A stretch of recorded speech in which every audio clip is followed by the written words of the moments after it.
আজকের ভিডিওতে আমরা দেখব গ্যাস্ট্রাইটিসের ট্রিটমেন্ট। অর্থাৎ কি, অনেকেরই পেট ব্যথা, পেট ফেঁপে থাকে, খাবার হজম হয় না, খিদে পায় না, এইসবেরই ট্রিটমেন্ট দেখব। তার সাথে সাথে এটা দেখব যে গ্যাস্ট্রাইটিস কেন হয়, এর লক্ষণ কী কী আছে, সম্পূর্ণ ট্রিটমেন্ট কী হবে, ট্রিটমেন্টের কোর্স কতদিন চলবে, সমস্ত কোনো কিছু আলোচনা করব। তাই আপনারা ভিডিওটা শেষ পর্যন্ত দেখুন। আপনারা দেখছেন বং ফার্মা, আমি ফার্মাসিস্ট ফিরোজ আলম।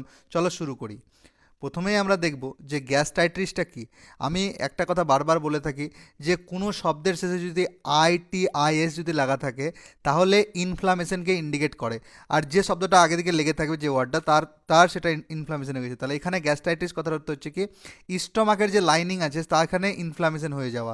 আইটিআইএস মানে কি বললাম, ইনফ্লামেশন। আর গ্যাস্ট্রাইটিসে কি এখানে স্টোমাককে বোঝানো হয়েছে। ঠিক আছে, তো gastritis is the inflammation of the stomach lining. এই যে আমাদের স্টোমাকটা থাকে তার যে লাইনিংগুলো থাকে সেখানে যদি কোনো ধরনের আলসার বা ইনফ্লামেশন হয়ে থাকে তাহলে সেটাকেই বলে মেডিকেল টার্মে গ্যাস্ট্রাইটিস। এরপর আমরা দেখব যে টাইপস অফ গ্যাস্ট্রাইটিস। গ্যাস্ট্রাইটিস কত ধরনের হয়? তো মেনলি এটা দু ধরনের হয়, একটা হচ্ছে অ্যাকিউট গ্যাস্ট্রাইটিস, একটা হচ্ছে ক্রনিক গ্যাস্ট্রাইটিস। ঠিক আছে, অ্যাকিউট মানে আমরা কি বুঝি? অ্যাকিউট মানে হচ্ছে যে তৎক্ষণাৎ হলো, সাডেনলি, যেটা টেম্পোরারি, ওষুধ খেলাম ভালো হয়ে গেল, 1 থেকে 2 দিন, 3 দিন, 4 দিন, 5 দিন, আবার হলো ওষুধ খেলাম ভালো হয়ে গেল, সেটাকে বলে অ্যাকিউট। আর ক্রনিক মানে কি, যেটা থেকেই যাবে, লং টার্ম থেকেই যাবে কন্ডিশন, 6 মাস, 8 মাস, 10 মাস, 1 বছর, 2 বছর থেকে যাবে, সেটাকে বলে ক্রনিক গ্যাস্ট্রাইটিস। ঠিক আছে, অ্যাকিউট আর ক্রনিক দুটো চলেই। ঠিক আছে, মেডিকেল টার্মে অ্যাকিউট মানে হচ্ছে তৎক্ষণাৎ বা সাডেন, টেম্পোরারি, আর ক্রনিক মানে হচ্ছে লং টার্মে থাকবে। এছাড়াও দুটো আরও হয় এই গ্যাস্ট্রাইটিস, সেটা হচ্ছে কি এট্রফিক গ্যাস্ট্রাইটিস, আর একটা হচ্ছে কি ইরোসিভ গ্যাস্ট্রাইটিস।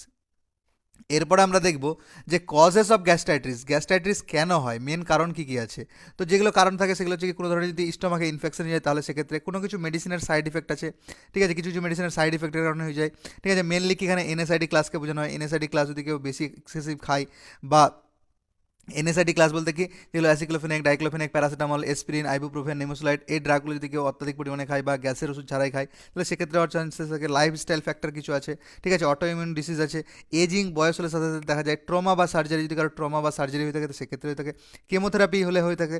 মেডিকেল কন্ডিশন বললাম যে কোনো ধরনের অসুস্থতা আছে, ঠিক আছে, যার ফলে এটা হতে পারে। ডায়েট্রি ফ্যাক্টরস মানে কি, খাওয়ার দাওয়ার ঠিকঠাকভাবে খাচ্ছে না, ভুলভাল খাওয়ার খাচ্ছে, রিচ পরিমাণ খাওয়ার খাচ্ছে, মশলাদার খাওয়ার খাচ্ছে, সেক্ষেত্রে হতে পারে। এছাড়াও যদি কারো এইচ পাইরোলি ইনফেকশন হয়ে যায়, যেটা কথা মেল বললাম যে এনএসআইডি ক্লাস আছে।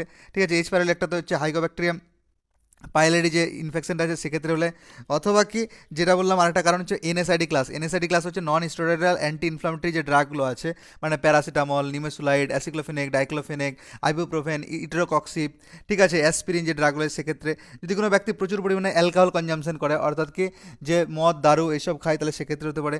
স্ট্রেস যদি কোনো ব্যক্তি প্রচুর পরিমাণে নেয়, ঠিক আছে, তাহলে সেক্ষেত্রে হতে পারে। এইগুলো হলো তার মেন মেন গ্যাস্ট্রাইটিসের কারণ। এরপরে আমরা দেখব সিমটম কী কী হতে পারে। ঠিক আছে, তো সিমটম অফ গ্যাস্ট্রাইটিস হচ্ছে, মেন যেটা সিমটম সেটা হচ্ছে নজিয়া অ্যান্ড ভমিটিং হবে। ঠিক আছে, বমি বমি ভাব ও বমি পাবে। অ্যাবডোমিনাল ব্লোটিং মানে কি, পেট ফেপে থাকবে, পেট ফুলে থাকবে। অ্যাবডোমিনাল পেন, পেট ব্যথা করবে, পেট, ঠিক আছে। এরপরে হচ্ছে কি ইনডাইজেশন মানে খাবার দাবার হজম হবে না ঠিকঠাকভাবে। বার্নিং ফিলিং, যে পেটে জ্বালা করছে, জ্বলন টাইপের ফিলিং হচ্ছে। লস অফ অ্যাপেটাইট মানে হচ্ছে খিদে ঠিকঠাকভাবে পাবে না, খাবার দাবার প্রতি চাহিদা থাকবে না।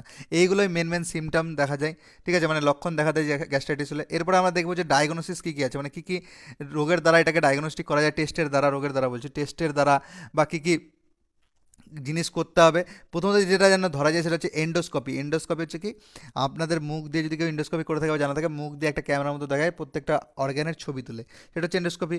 স্টোমাক বায়োপসি, সিটি স্ক্যান, ঠিক আছে, আলট্রাসাউন্ড, সিবিসি, আর এলএফটি, আরএফটি টেস্ট করানো হয়। ঠিক আছে, liver function test, renal function test করা হয়।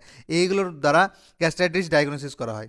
এরপরে আমরা দেখব যে ট্রিটমেন্ট কী দেবো। প্রথমত ডক্টর বাবুরা যদি কোনো গ্যাস্ট্রোলজি ডক্টরের কাছে যায় গ্যাস্ট্রাইটিসের জন্য, তো প্রথমত কী দেবে, অ্যান্টাসিড সিরাপ রেকমেন্ড করবে। এখানে যেটা অ্যান্টাসিড সিরাপ বেশি রেকমেন্ড করে ডক্টর বাবুরা সেটা হচ্ছে কি সুক্রালফেট প্লাস অক্সাটেকেন যে কম্পোজিশনের সিরাপটা পাওয়া যায়। ঠিক আছে, সেটা হচ্ছে সুক্রাল ও, যেটা পপুলার ব্র্যান্ড নাম কি সুক্রাল ও নামে পাওয়া যায়। সেই সিরাপটা কি 10 ml করে দেওয়া হয়, বিডিএসি, বিডি মানে হচ্ছে দিনে 2 বার করে, আর এসি মানে হচ্ছে খাওয়ার আগে রেকমেন্ড করা হয়। ঠিক আছে, অথবা এটা না থাকলে কি oxetacaine plus aluminium hydroxide plus milk of ম্যাগনেসিয়ার যে সিরাপটা কম্পোজিশন পাওয়া যায়, যেটা কি মিউকান জেল নামে পাওয়া যায়। ঠিক আছে, মিউকান জেলটা কি 10 ml করে, এটাও 10 ml করে দেওয়া হয়, দিনে 2 বার দেওয়া হয়, বিডি মানে দিনে 2 বার, আর এসি মানে হচ্ছে খাওয়ার আগে। কিন্তু মিউকান জেল কি জলের সাথে ঘুলে খেতে বলে। ঠিক আছে, 1 গ্লাস জলে 10 ml দিয়ে ঘুলে খেতে বলে। যে কোনো দুটোর মধ্যে একটা, হয় সুক্রাল ও, না হলে কি তোমার মিউকান জেল। এরপরে এটা রেকমেন্ড করে সেটা হচ্ছে একটা প্রোটন পাম্প ইনহিবিটার অবশ্যই রেকমেন্ড করে, পিপিআই মানে যেটাগুলোকে আমরা গ্যাসের ওষুধ নামে জানি। ঠিক আছে, এখানে মেন কিন্তু ওষুধ গ্যাসের ওষুধটাকেই মানে ট্রিটমেন্ট হিসাবে ধরা হয়। তো এখানে আমি যেটা রেকমেন্ড করেছি সেটা হচ্ছে domperidone 30 mg plus esomeprazole 40 mg capsule যেটা পাওয়া যায়। সব থেকে পপুলার ব্র্যান্ড নেম কি সম্প্রেস D40 নামে পাওয়া যায়, নেক্সট প্রো D40 নামে পাওয়া যায়, বা ওমেস ডিএসআর প্লাস নামে পাওয়া যায়। এটা কি বিবিএফ দিতে হয়, বিবিএফ মানে হচ্ছে বিফোর ব্রেকফাস্ট, অর্থাৎ সকালবেলা খালি পেটে।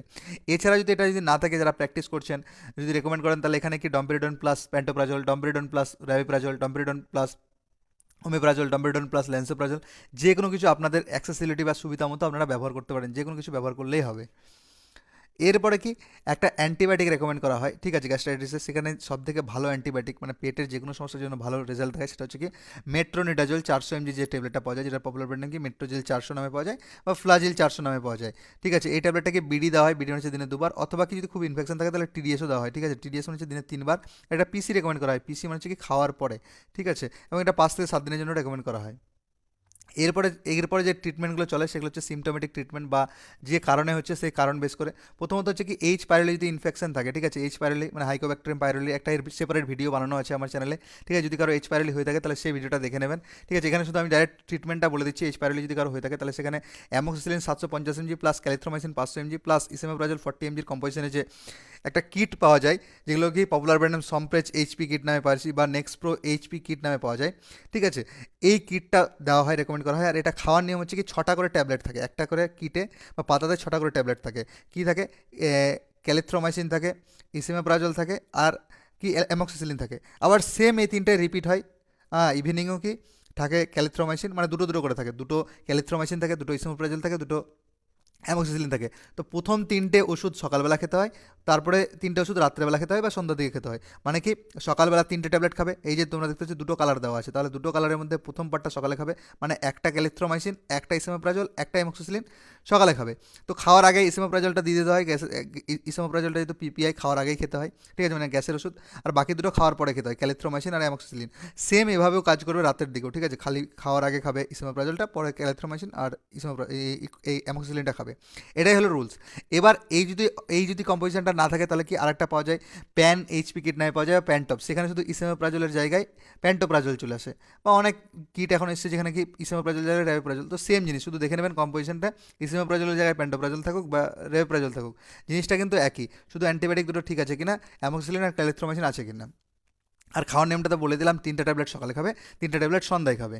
এই যে লেখা আছে এখানে মর্নিং মর্নিং মর্নিং, মানে 3টে ট্যাবলেট প্রথম 3টা একসাথে খাবে। এগুলো দুটো রকম কালারে ভাগ করেই আছে, প্রথম 3টা সকালবেলা, প্রথম 3টা সন্ধ্যাবেলা। এরপরে যদি পেশেন্টের বলে যে না আমার পেট ব্যথা করছে, ইফ অ্যাবডোমিনাল পেন, তাহলে সেক্ষেত্রে কি ডোট্রাভেরিন 40 mg যে ট্যাবলেটটা পাওয়া যায়, যেটা প্রবলেম কি ড্রোটিন নামে পাওয়া যায়, সেটা এসওএস দিতে পারেন। বা চাইলে যদি আপনাদের কাছে এটা না থাকে, যদি ডাইসাইক্লোমিন 10 mg, মেফেনিমিক্স 250 mg যেটাকে মেপটাল এসপাস নামে আছে, সেই ট্যাবলেটটাও কি এসওএস দিতে পারেন। এসওএস মানে হচ্ছে কি যখন প্রয়োজন তখন, মানে ব্যথা করছে তাহলে খাবে, যদি খুব ব্যথা করে তাহলে বিটি করে রেকমেন্ড করতে পারেন 3 দিনের জন্য। ঠিক আছে, 2 থেকে 3 দিনের জন্য। আর যদি এটা না থাকে তাহলে কি ডাইসাইক্লোমিন প্লাস প্যারাসিটামলের কম্পোজিশন আছে, কলিম্যাক্স, স্পাসমোলার পি, এগুলো আপনারা চাইলে ব্যবহার করতে পারেন, নিজেদের সুবিধা মতো যে কোনো কিছু দিলেই হবে। এরপরে যদি বলে পেশেন্ট যে আমার ভমিটিং ফিল হচ্ছে বা নজিয়া ফিল হচ্ছে, তাহলে অবশ্যই কি পেশেন্টকে একটা অ্যান্টিমেটিক গ্রুপের ড্রাগ দিতে হবে, সেটা হচ্ছে কি অনডেনসেটন 4 mg যে ট্যাবলেটটা, যেটা পপুলার ব্র্যান্ড নাকি অনডেম MD4 নামে পাওয়া যায়, জোফার 4 নামে পাওয়া যায়, ভূমিকায়ন MD4 নামে পাওয়া যায়। বা এছাড়াও আপনারা চাইলে জেনেটিকও ব্যবহার করতে পারেন, নিজেদের সুবিধা মতো যেটা অ্যাক্সেসিবল আছে ব্যবহার করতেন। এটা খাওয়ার নিয়ম হচ্ছে কি BDAC। ঠিক আছে, বিডি মানে হচ্ছে দিনে 2বার, এসি মানে হচ্ছে কি খাওয়ার আগে, কারণ বমির ট্যাবলেট খাওয়ার আগে খেতে হয়। তো এই রেকমেন্ডেশন করতে হবে। এটা আপনারা এসও দিতে পারেন, এসওএস মানে হচ্ছে যখন প্রয়োজন তখনও দিতে পারেন, বা খুব বেশি হলে 2 থেকে 3 দিন আপনারা রেকমেন্ড করতে পারেন বিডিএসি করে। এরপরে সাপোর্টিং ট্রিটমেন্ট একটা কি, যেহেতু আমরা বললাম যে পেট ব্লোটিং হয়ে যায় মানে ফেপে থাকে, তাহলে আমাদের হজমের একটা এনজাইম দিতে হবে, ডাইজেস্টিভ এনজাইম আপনারা যে কোনো কিছু অ্যারিস্টোজাইম নামে পেয়ে যাবেন, বা ইউনিএনজাইম নামে পেয়ে যাবেন, বা চাইলে এর অল্টারনেটিভ কি ট্যাবলেটও পেয়ে যাবেন, ট্যাবলেট বা ক্যাপসুল। ঠিক আছে, অ্যারিস্টোজাইম ট্যাবলেট বা ইউনিএনজাইম ট্যাবলেট, বা এছাড়াও বিভিন্ন জেনেরিকের পাওয়া যায়। আমি শুধু এগুলো রেফারেন্স পারপাসে বললাম, যে কোনো কিছু আপনারা ডাইজেস্টিভ এনজাইম যেগুলোতে ডাইজেস্টিভ থাকে, পেপসিন থাকে, বা আলফা গ্যালাক্টোসাইডস থাকে, এই সব জিনিস যেগুলোতে থাকে সেইগুলো রেকমেন্ডেশন করে ট্যাবলেট অথবা সিরাপ রেকমেন্ড করতে পারেন। বিডিপিসি মানে হচ্ছে বিডি মানে দিনে 2বার, পিসি মানে হচ্ছে খাওয়ার পরে। ঠিক আছে, আপনি সিরাপ যদি করেন তাহলে 10 ml করে দেবেন, 10 ml সকালে, 10 ml রাত্রে, 10 ml করে বিডিপিসি।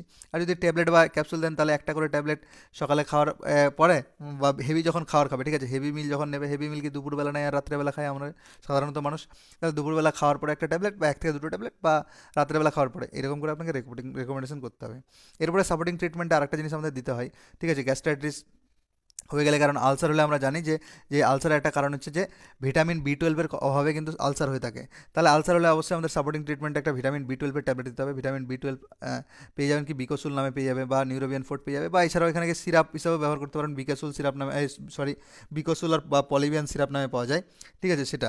তো ট্যাবলেট বা ক্যাপসুল যেটাই হোক ভিটামিন, এটা ওডি পিসি দিতে হয়, ওডি মানে হচ্ছে দিনে একবার, আর পিসি তো এটা সবসময় রাতের বেলা নিলেই হবে, ঠিক আছে।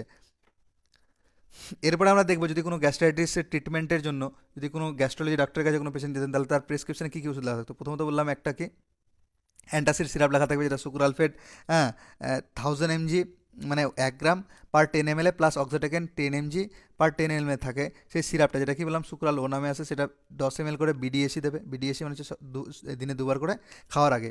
এরপরে কি বললাম, যদি এই পেশেন্টকে একটা পিপিআই দিতে হবে, পিপিআইটা কি ডম্পেরিডন 30 mg প্লাস ইসেমাপ্রাজল 40 mg, যেটা ক্যাপসুলটা পাওয়া যায়, এটা কি সম্প্রেস ডি40 নামে পাওয়া যায়, বা নেক্সপ্রো RD40 নামে পাওয়া যায়, এইসব যে এই নামে পাওয়া যায়, এটাকে বিবিএফ দেবে। বিবিএফ মানে হচ্ছে বিফোর ব্রেকফাস্ট, সকালবেলা খালি পেটে। এরপরে কি একটা অ্যান্টিবায়োটিক দিতে হবে, সেটা হচ্ছে মেট্রোনিডাজল 400 mg ট্যাবলেট যেটা আছে, সেটা কি বিডি বা টিডিএস দিতে পারে। বিডি মানে হচ্ছে দিনে 2বার, টিডিএস মানে 3বার, এটাকে পিসি দেওয়া হয় খাওয়ার পরে, ঠিক আছে, 5 থেকে 7 দিনের জন্য রেকমেন্ড করা থাকে।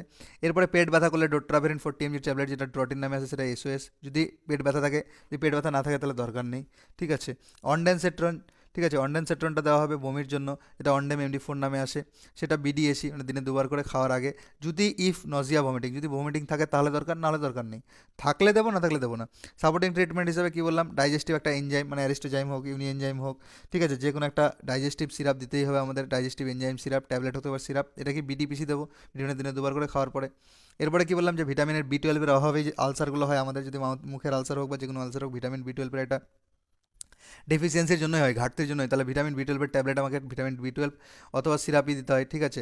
যেটাই আমি রেকমেন্ড করি না সেটা ওডি পিসি দেবো। ওডি মানে হচ্ছে দিনে একবার করে, আর পিসি মানে হচ্ছে খাওয়ার পরে, তো এটা রাত্রেবেলায় বেশিরভাগ রেকমেন্ডেশন করা হয়। যদি এইচ পাইলোরি ইনফেকশন থাকে, ইফ এইচ পাইলোরি ইনফেকশন, যে হাইকোব্যাকটেরিয়াম পাইলোরি ইনফেকশনটা হয়েছে, তাহলে আমরা কী দেবো, amoxicillin 750 mg plus clarithromycin 500 mg plus esomeprazole 40 mg, যে কম্পোজিশনের ট্যাবলেটটা পাওয়া যায়, যেটা কি বললাম সম্প্রেচ এইচপি কিট বা নেক্সপ্রো এইচপি কিট নামে পাওয়া যায়, সেটা রেকমেন্ডেশন করবো। তার যেরকম ডোজ আছে সেই হিসাবে চলতে থাকবে, বা এই চাইলে এইচ পাইলোরি ইনফেকশনের একটা ভিডিও বানানো আছে, সেটা দেখে নেবেন।